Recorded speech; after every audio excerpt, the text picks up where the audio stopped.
जय माता दी। नमस्कार दोस्तों, स्वागत है आप सभी का हमारे YouTube चैनल लक्ष्मी शर्मा की कहानियां पर। ओम नमः भगवते वासुदेवाय। आज मैं आप सभी को बृहस्पतिवार की व्रत कथा सुनाने जा रही हूँ। कथा को पूरा जरूर सुनिएगा। अगर अच्छी लगे तो दूसरों को भी शेयर कीजिएगा। आप सुनिए बृहस्पतिवार व्रत कथा। प्रेम से बोलिए बृहस्पति देव की जय। भारतवर्ष में एक प्रतापी और दानी राजा राज्य करता था। वह नित्य गरीबों और ब्राह्मणों की सहायता करता था। यह बात उसकी रानी को अच्छी नहीं लगती थी। वह ना ही गरीबों को दान देते, ना ही भगवान का पूजा करते थे और राजा को भी दान देने से मना किया करते थे। एक दिन राजा शिकार खेलने वन को गए हुए थे तो रानी महल में अकेली थी। उसी समय बृहस्पति देव साधु का भेष में राजा के महल में भिक्षा लेने के लिए गए और भिक्षा मांगी। रानी ने भिक्षा देने से इनकार किया और कहा, हे साधु महाराज, मैं तो दान पुण्य से तंग आ गई हूँ। मेरा पति सारा धन लुटाते रहते हैं। मेरी इच्छा है कि हमारा धन नष्ट हो जाए, फिर ना रहेगा बांस, ना बजेगी बांसुरी। रानी की बातें सुन साधु महाराज ने कहा, देवी, तुम तो बड़ी विचित्र हो। धन संतान तो सभी चाहते हैं, पुत्र और लक्ष्मी तो पापी के घर भी होने चाहिए। यदि तुम्हारे पास अधिक धन है तो भूखों को भोजन दो, प्यासों के लिए प्याऊ बनवाओ, मुसाफिरों के लिए धर्मशाला खुलवाओ। जो निर्धन अपनी कुंवारी कन्याओं का विवाह नहीं कर सकते, उनका विवाह करा दो। ऐसे और कई काम हैं जिनके करने से तुम्हारा यश लोक परलोक में भी फैलेगा। परंतु रानी पर उपदेश का कोई प्रभाव न पड़ा। वह बोली, महाराज, आप मुझे कुछ ना समझाए। मैं ऐसा धन नहीं चाहती जो हर जगह बांटती फिरूं। साधु महाराज ने उत्तर दिया, यदि तुम्हारी ऐसी इच्छा है तो तथास्तु, तुम ऐसा करना कि बृहस्पतिवार को घर लिपकर पीली मिट्टी से अपना सिर धोकर स्नान करना, भट्टी चढ़ाकर कपड़े धोना। ऐसा करने से आपका सारा धन नष्ट हो जाएगा। इतना कहकर वह साधु महाराज वहां से आलोक हो गए। साधु के अनुसार कही बातों को पूरा करते हुए रानी को केवल 3 ही बृहस्पतिवार बीते थे कि उसकी समस्त धन संपत्ति नष्ट हो गई। भोजन के लिए राजा का परिवार तरसने लगा। तब एक दिन राजा ने रानी से बोला कि हे रानी, तुम यहीं रहो, मैं दूसरे देश को जाता हूँ, क्योंकि यहाँ पर सभी लोग मुझे पहचानते हैं, इसलिए मैं यहाँ कोई छोटा काम नहीं कर सकता। ऐसा कहकर राजा परदेश चला गया। वहाँ वह जंगल से लकड़ी काट कर लाता और शहर में बेचा करता था। इस तरह वह अपना जीवन व्यतीत करने लगा। उधर राजा के परदेश जाते ही रानी और दासी दुखी रहने लगी। एक बार जब रानी और दासी को 7 दिन तक बिना भोजन के रहना पड़ा तो रानी ने अपनी दासी से कहा, हे दासी, पास के ही नगर में मेरी बहन रहती है, वह बड़ी धनवान है। तू उसके पास जा और कुछ लेकर आ ताकि थोड़ी बहुत गुजर बसर हो जाए। दासी रानी की बहन के पास गई। उस दिन गुरुवार था और रानी की बहन उस समय बृहस्पतिवार व्रत कथा सुन रही थी। दासी ने रानी की बहन को अपनी रानी का संदेश दिया, लेकिन रानी की बड़ी बहन ने कोई उत्तर नहीं दिया। जब दासी को रानी की बहन से कोई उत्तर नहीं मिला तो वह बहुत दुखी हुई और उसे क्रोध भी आया। दासी ने वापस आकर रानी को सारी बात बता दी। सुनकर रानी ने अपने भाग्य को कोसा। उधर रानी की बहन ने सोचा कि मेरी बहन की दासी आई थी, परंतु मैं उससे नहीं बोली, इससे वह बहुत दुखी हुई होगी।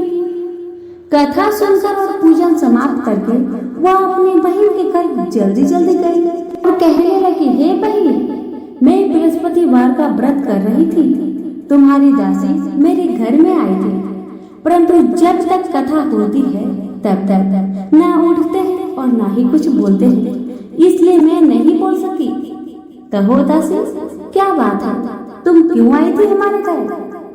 रानी बोली, बहन तुमसे क्या छिपाए, हमारे घर में खाने तक को अनाज नहीं था। ऐसा कहते कहते रानी की आंखें भर आई।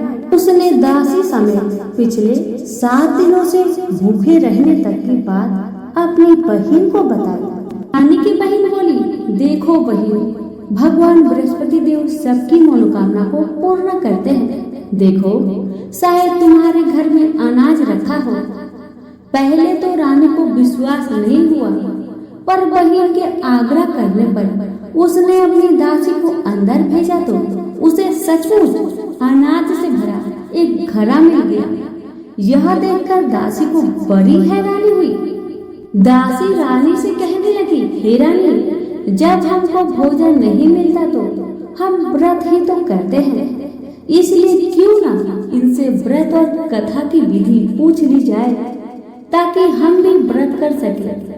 तब रानी अपने बहन से बृहस्पतिवार व्रत के बारे में पूछने लगी, तो उसकी बहन ने बताया, बृहस्पतिवार के व्रत में चने की दाल और मुनक्का से विष्णु भगवान का केले की जड़ में पूजन करें तथा दीपक जलाएं, व्रत कथा सुने और पीला भोजन ही करें। इससे बृहस्पति देव प्रसन्न होते हैं।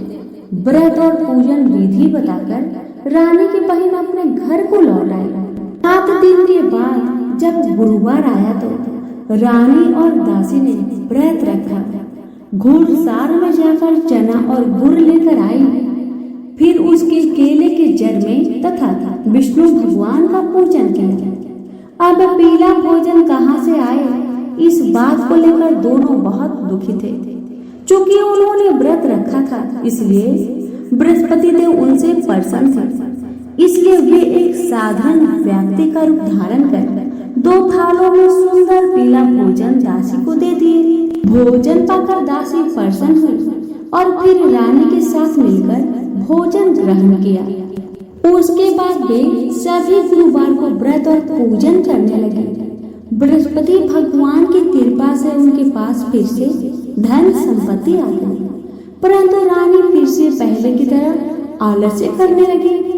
तब दासी बोली, देखो रानी, तुम पहले भी इस प्रकार आलस्य करती थी, तुम्हें धन रखने में कष्ट होता था, इस कारण सभी धन नष्ट हो गया।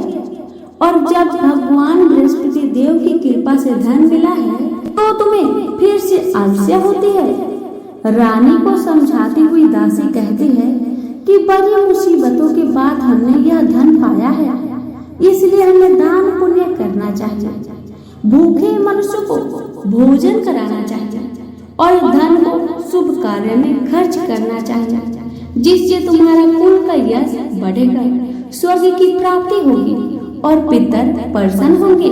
दासी की बात मानकर रानी अपना धन शुभ कार्यों में खर्च करने लगी, जिससे पूरे नगर में उसका यश फैलने लगा।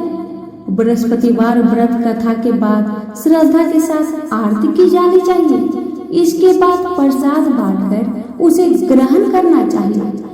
एक दिन राजा दुखी होकर जंगल में एक पेड़ के नीचे आसन जमाकर बैठ गया।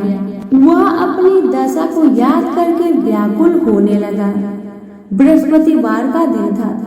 एकाएक उसने देखा कि निर्जन वन में एक साधु प्रकट हुए। वह साधु भेष में स्वयं बृहस्पति भगवान थे। लकड़हारे के सामने आकर बोले, हे लकड़हारे, इस सुनसान जंगल में तू चिंता मग्न क्यों बैठा है? लकड़हारे ने दोनों हाथ जोड़कर प्रणाम किया और उत्तर दिया, महात्मा जी, आप सब कुछ जानते हैं, मैं क्या कहूँ? यह कहकर रोने लगा और साधु को अपनी आत्मकथा सुनाई। महात्मा जी ने कहा, तुम्हारी स्त्री ने बृहस्पति के दिन बृहस्पति भगवान का निरादर किया है, जिसके कारण रुष्ट होकर उन्होंने तुम्हारी यह दशा की है। अब तुम चिंता को दूर करके मेरे कहने पर चलो तो तुम्हारे सब कष्ट दूर हो जाएंगे और भगवान पहले से भी अधिक संपत्ति देंगे। तुम बृहस्पतिवार के दिन कथा किया करो।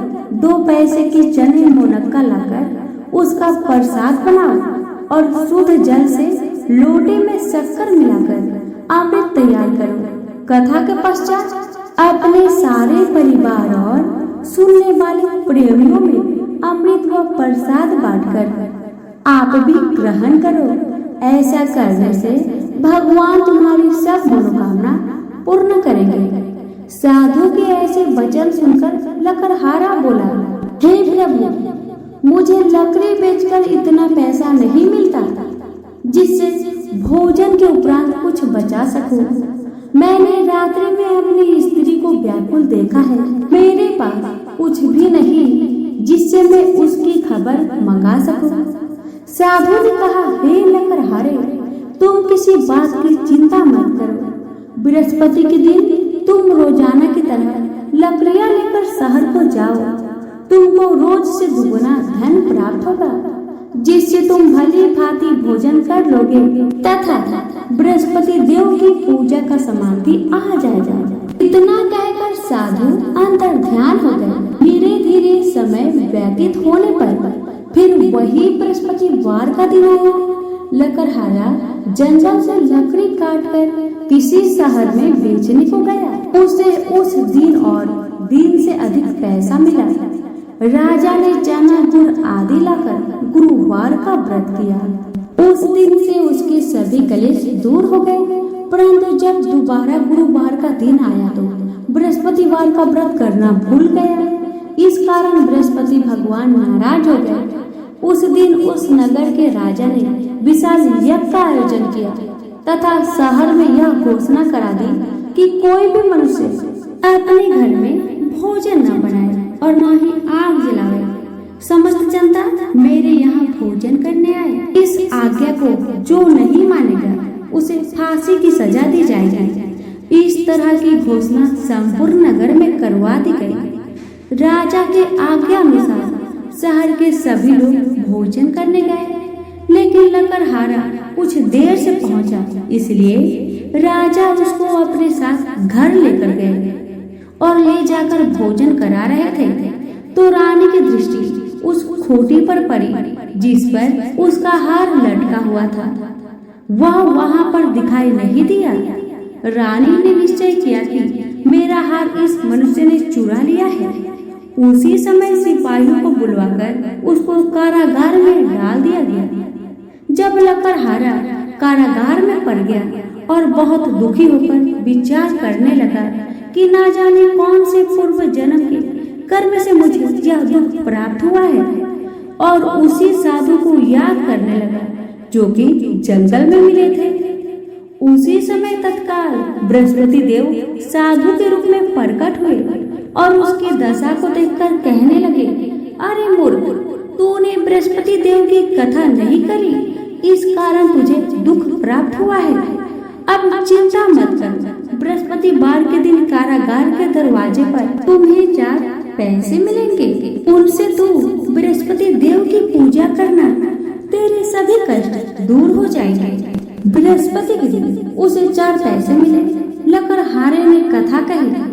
उसी रात्रि को बृहस्पति देव ने उस नगर के राजा को सपने में कहा, हे राजा, तुमने जिस आदमी को कारागार में बंद कर दिया है वह निर्दोष है, वह राजा है, उसे छोड़ देना। रानी कहा, उसे खूंटी पर लटका है, अगर तू ऐसा नहीं करेगा मैं तेरे राज्य को नष्ट कर दूंगा।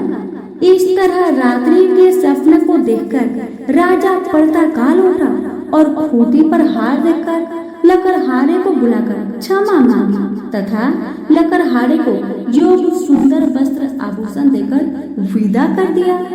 बृहस्पति देव की आज्ञा अनुसार लकड़हारा अपने नगर को चल दिया। राजा जब अपने नगर के निकट पहुंचा तो उसे बड़ा आश्चर्य हुआ।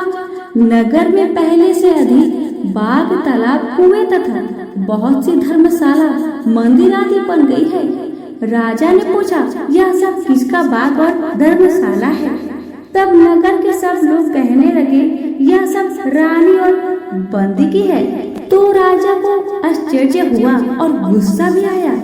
जब रानी ने यह खबर सुनी कि राजा आ रहे हैं तो उन्होंने बांदी से कहा, हे दासी, देख राजा हमको कितनी बुरी हालत में छोड़ के गए थे। हमारी ऐसी हालत देखकर वह कहीं लौट न जाए, इसलिए तू दरवाजे पर खड़ी हो जा। आज्ञा अनुसार दासी दरवाजे पर खड़ी हो गई। राजा आए तो उन्हें अपने साथ लेकर आई। तब राजा ने क्रोध करके अपनी रानी से पूछा कि यह धन तुम्हें कैसे प्राप्त हुआ। तब उन्होंने कहा, हमें यह सब धन बृहस्पति देव के व्रत के प्रभाव से प्राप्त हुआ है। राजा ने निश्चय किया कि 7 रोज बाद तो सभी बृहस्पति देव का पूजन करते हैं, परंतु मैं प्रतिदिन दिन में 3 बार कहानी तथा रोज व्रत किया करूंगा। अब हर समय राजा के दुपट्टे में चने की दाल बंधी रहती तथा दिन में 3 बार कहानी कहता। एक रोज राजा ने विचार किया कि चलो अपनी बहन की यहाँ होकर आते हैं। इस तरह निश्चय कर राजा घोड़े पर सवार होकर अपनी बहन के यहाँ चलने लगा। मार्ग में उसने देखा कि कुछ आदमी एक मुर्दे को लेकर जा रहे हैं। उन्हें रोककर राजा कहने लगा, अरे भाइयों, मेरी बृहस्पतिवार की कथा सुन लो। वो बोले, लो, हमारा यहाँ आदमी मर गया है, इसको अपनी कथा की पड़ी है।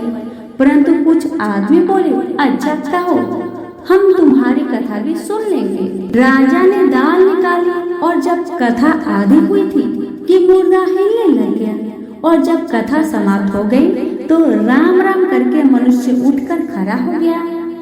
आगे मार्ग में उसे एक किसान खेत में हल चलाता मिला। राजा ने उन्हें देख उससे बोला, अरे भाई, तुम मेरी बृहस्पतिवार की कथा सुन लो। किसान बोला, जब तक मैं तेरी कथा सुनूंगा तब तक 4 हरैया जोत लूंगा, अपनी कथा किसी और को सुनाना। इस तरह राजा आगे चलने लगा।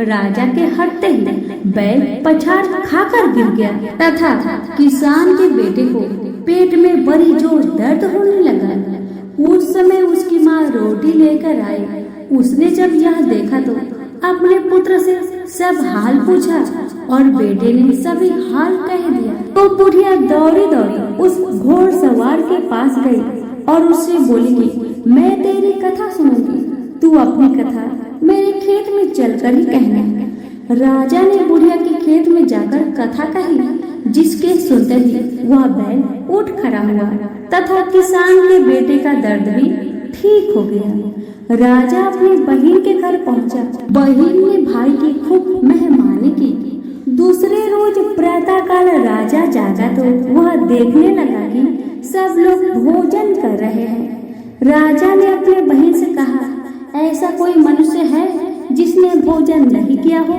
जो मेरी बृहस्पतिवार की कथा सुन ले। बहन बोली, हे भैया, यह देश ऐसा ही है कि पहले यहाँ के लोग भोजन करते हैं, बाद में अन्य काम करते हैं। अगर पड़ोस में कोई हो तो मैं देख आती हूँ। ऐसा कहकर वह देखने चली गई, परंतु उसे कोई ऐसा व्यक्ति नहीं मिला जिसने भोजन न किया हो। अतः वह एक कुमार के घर गई जिसका लड़का बीमार था। उसे मालूम हुआ कि उनके यहाँ 3 रोज से किसी ने भोजन नहीं किया है। रानी ने अपने भाई की कथा सुनने के लिए कुम्हार से कहा तो वह तैयार हो गया। राजा ने जाकर बृहस्पतिवार की कथा कही, जिसको सुनकर उसका लड़का एकदम ठीक हो गया। अब तो राजा की प्रशंसा होने लगी। एक रोज राजा ने अपनी बहन से कहा, हे बहन, हम अपने घर को जाएंगे, तुम भी तैयार हो जाओ। राजा के बहन ने अपनी सास से कहा तो सास ने कहा, हाँ चली जा, परंतु अपने लड़के को मत ले जाना, क्योंकि तेरे भाई के तो कोई औलाद नहीं है। बहन ने अपने भैया से कहा, हे भैया, मैं तो चलूंगी पर कोई बालक नहीं जाएगा। राजा बोला, जब कोई बालक नहीं चलेगा तब तुम जाकर क्या करोगी? बड़ी दुखी मन से राजा अपने नगर को लौट आया। राजा ने अपनी रानी से कहा, हम निर्वंशी हैं, हमारा मुख देखने का धर्म नहीं है और कुछ भोजन आदि नहीं किया। रानी बोली, हे प्रभु, बृहस्पति देव ने हमें सब कुछ दिया है, आप भरोसा रखें, बृहस्पति देव हमें औलाद जरूर देंगे। उसी रात को बृहस्पति देव ने राजा को सपने में कहा, हे राजा उठ, सभी सोच त्याग दे, तेरी रानी गर्भ से है। राजा की यह बात सुनकर बड़ी खुशी हुई। 9वें महीने में उसके गर्भ से एक सुंदर पुत्र पैदा हुआ। तब राजा बोला, हे रानी, स्त्री बिना भोजन के रह सकते हैं, पर बिना कहे नहीं रह सकते। जब मेरी बहन आए तो तुम उससे कहना मत। रानी ने सुनकर हाँ कर दिया। जब राजा की बहन ने यह शुभ समाचार सुना तो वह बहुत खुश हुई तथा बधाई लेकर अपने भाई के यहाँ आई। राजा की बहन बोली, भाभी, मैं इस प्रकार न कहती तो तुम्हें औलाद कैसे मिलती? बृहस्पति देव ऐसे ही है, जैसे जिसके मन में कामनाएं हैं सभी को पूर्ण करते हैं। जो सद्भावना पूर्वक बृहस्पतिवार का व्रत करता है एवं कथा पढ़ता अथवा सुनता है, दूसरों को सुनाता है, बृहस्पति देव उसकी सभी मनोकामना पूर्ण करते हैं। प्रेम से बोलिए, बृहस्पति भगवान की जय। विष्णु जी और लक्ष्मी माता की कहानी। एक बार श्री हरिनारायण देवी लक्ष्मी से बोले, लोगों में कितनी भक्ति बढ़ गई है, सब नारायण नारायण कहते हैं। भगवान की बात सुनकर लक्ष्मी जी बोली, आपको पाने के लिए नहीं, मुझे पाने के लिए भक्ति बढ़ गई है। इस पर श्री हरि बोले, लोग लक्ष्मी ऐसा जाप नहीं करते हैं। ये सब संवाद के बाद देवी लक्ष्मी बोली, अगर आपको विश्वास न हो तो परीक्षा हो जाए। जिसके बाद भगवान विष्णु एक गांव में ब्राह्मण का धारण करके गए और एक घर का दरवाजा खटखटाया। अरे यजमान, द्वार खोलकर चाचा, आप कौन है? तो प्रभु बोले, हम तुम्हारे घर में परमात्मा का कथा करना चाहते हैं। जिस पर यजमान बोला, ठीक है महाराज, जब कथा होगी आप मेरे घर रहे। बाद में गांव के कुछ लोग इकट्ठा हो गए और सारी तैयारी कर दी। पहले दिन कुछ लोग आए, अब प्रभु स्वयं कथा कह रहे थे तो संगत बढ़ी। दूसरे और तीसरे दिन और भीड़ हो गई।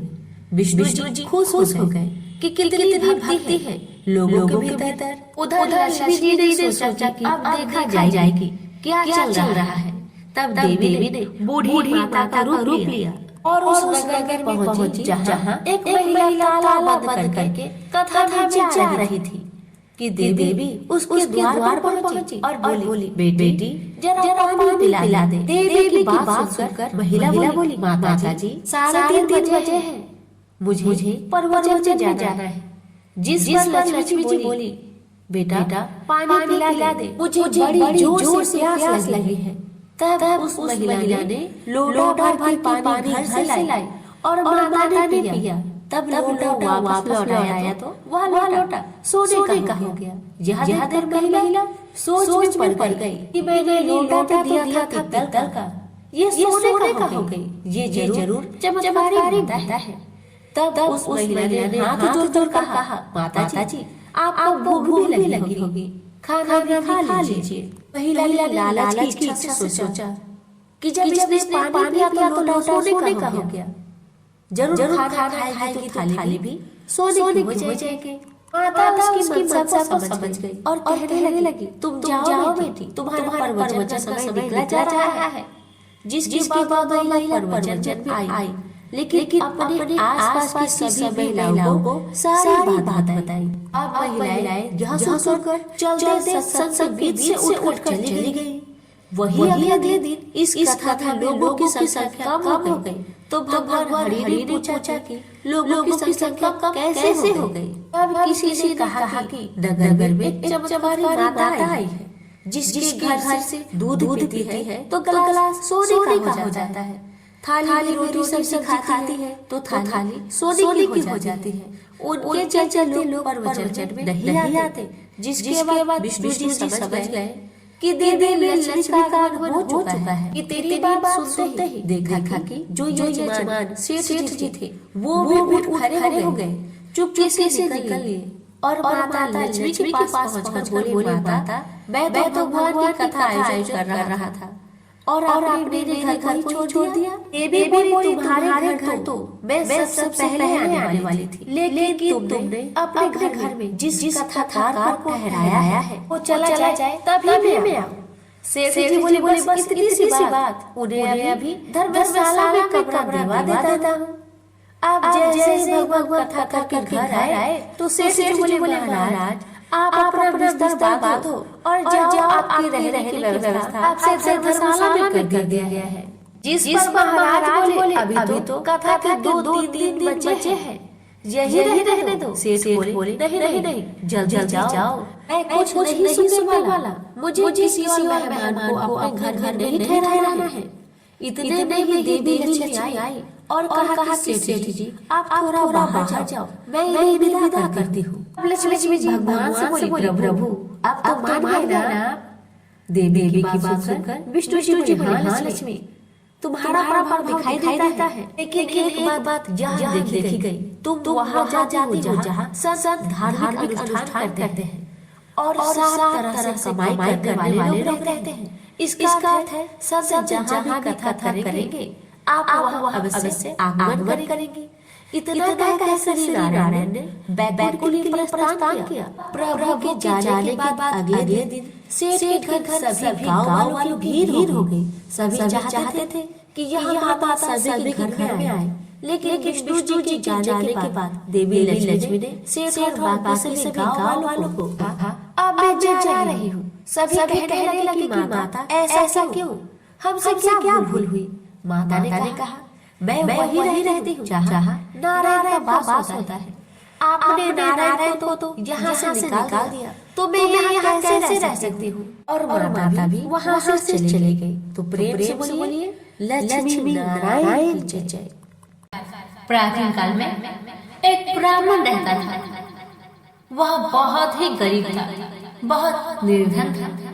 वह ब्राह्मण निर्धन तो था ही, दुख की बात यह था निर्धन के साथ साथ उसका कोई संतान भी नहीं था।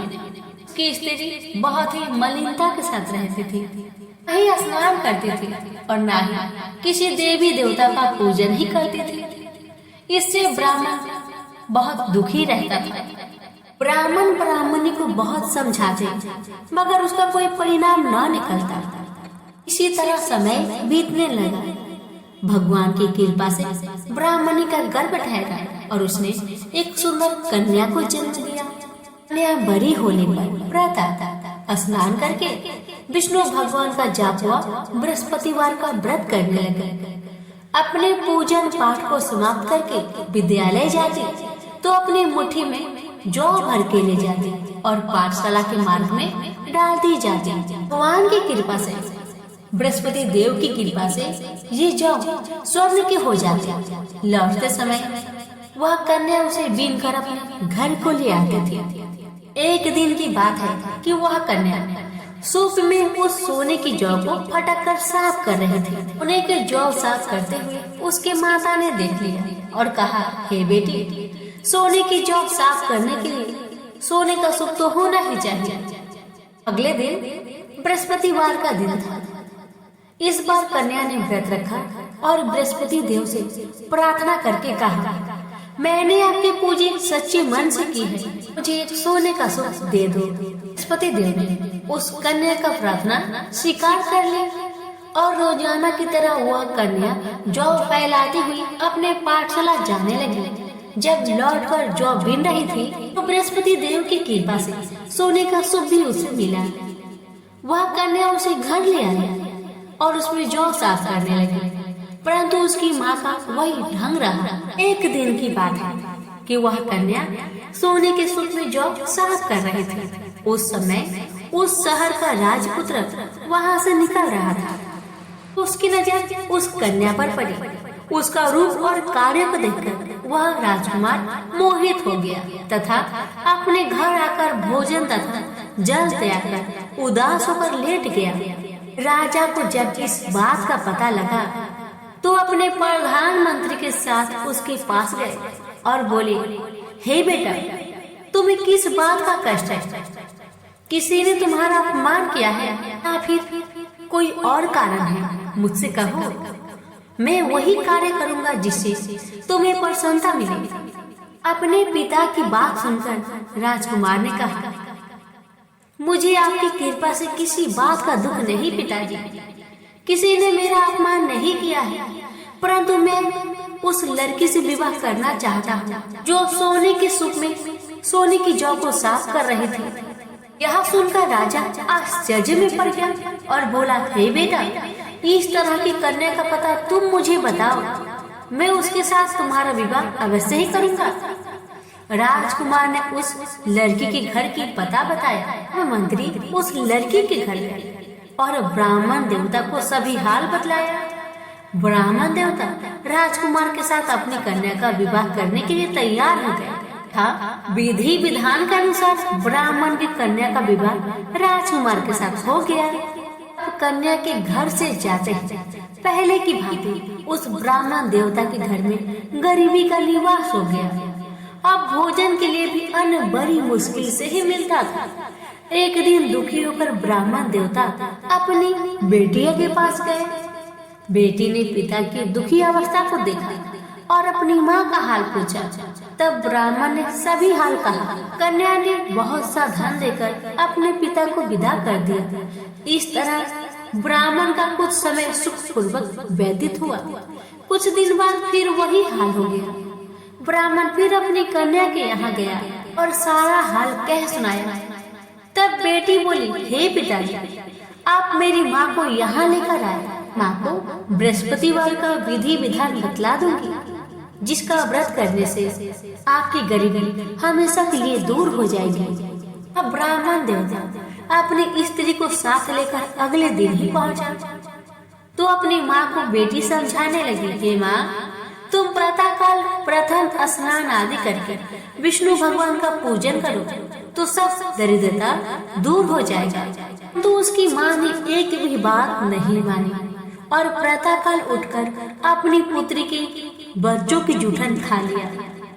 इससे उसकी पुत्री को बहुत गुस्सा आया। एक रात को कोठरी के सभी सामान निकाल दिया और अपनी माँ को उसमें बंद कर दिया।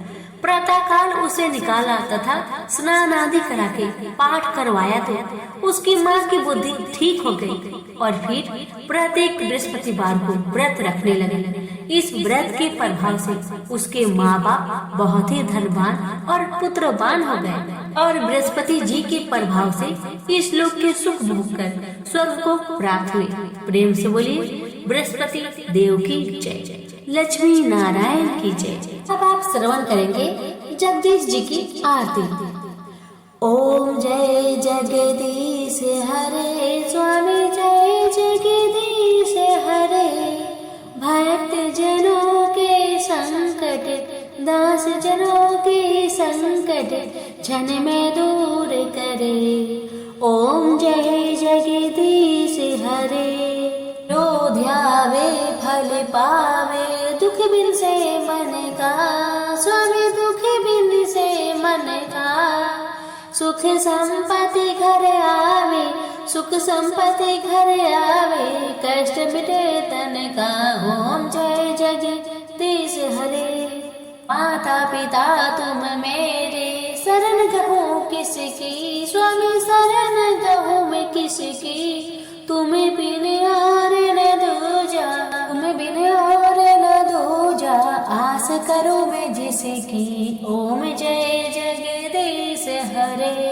तुम्हें पूर्ण परमात्मा, तुम अंतर्यामी स्वामी, तुम्हें अंतर्यामी। पार ब्रह्म परमेश्वर, पार ब्रह्म परमेश्वर, तुम सबके स्वामी। ओम जय जगदीश हरे। तुम करुणा के सागर, तुम पालन करता स्वामी, तुम्हें पालन करता। मैं मूर्ख फल कामी, मैं सेवक तुम स्वामी, कृपा करो भरता। ओम जय जगदीश हरे।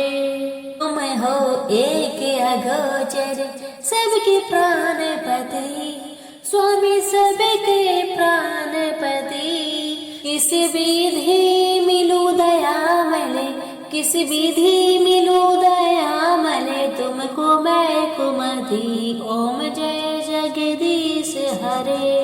दीन बंधु दुख हरता ठाकुर तुम मेरे। स्वामी रक्षक तुम मेरे। अपने हाथ उठाओ अपने शरण लगाओ द्वार पर तेरे। ओम जय जगदीश हरे। विषय विकार मिटाओ पाप हरो देवा। स्वामी पाप हरो देवा। श्रद्धा भक्ति बढ़ाओ श्रद्धा भक्ति बढ़ाओ संतन की सेवा। ओम जय जगदीश हरे। स्वामी जय जगदीश हरे। भक्त जनों के संकट दास जनों के संकट क्षण में दूर करे। ओम जय जगदीश हरे। अब श्रवण करें बृहस्पति देव की आरती। जय बृहस्पति देवा। ओम जय बृहस्पति देवा। छिन छिन भोग लगाओ कदली फल मेवा। ओम जय बृहस्पति देवा। जय बृहस्पति देवा। पूर्ण परमात्मा तुम अंतर्यामी। जगत पिता जगदीश्वर तुम सबके स्वामी। ओम जय बृहस्पति देवा। जय बृहस्पति देवा। चरणामृत निज निर्मल सब पातके हरता। सकल मनोरथ दायक कृपा करो भरता। ओम जय बृहस्पति देवा। जय बृहस्पति देवा। तन मन धन अर्पण कर जो जन शरण परे। प्रभु प्रकट तब होकर आकर द्वार खरे। ओम जय बृहस्पति देवा। जय बृहस्पति देवा। दीन दयाल दयानिधि भक्तन हितकारी। पाप दोष सब हरता भव बंधन हारी। ओम जय बृहस्पति देवा। जय बृहस्पति देवा। सकल मनोरथ दायक सब संचय हारो। विषय विकार मिटाओ संतन सुखकारी। ओम जय बृहस्पति देवा। जय बृहस्पति देवा। जो कोई आरती तेरी प्रेम सहित गावे। जेठानंद आनंद कर सो निश्चय पावे। ओम जय बृहस्पति देवा। जय बृहस्पति देवा। प्रेम से बोलिए बृहस्पति देव की जय। लक्ष्मी नारायण की जय।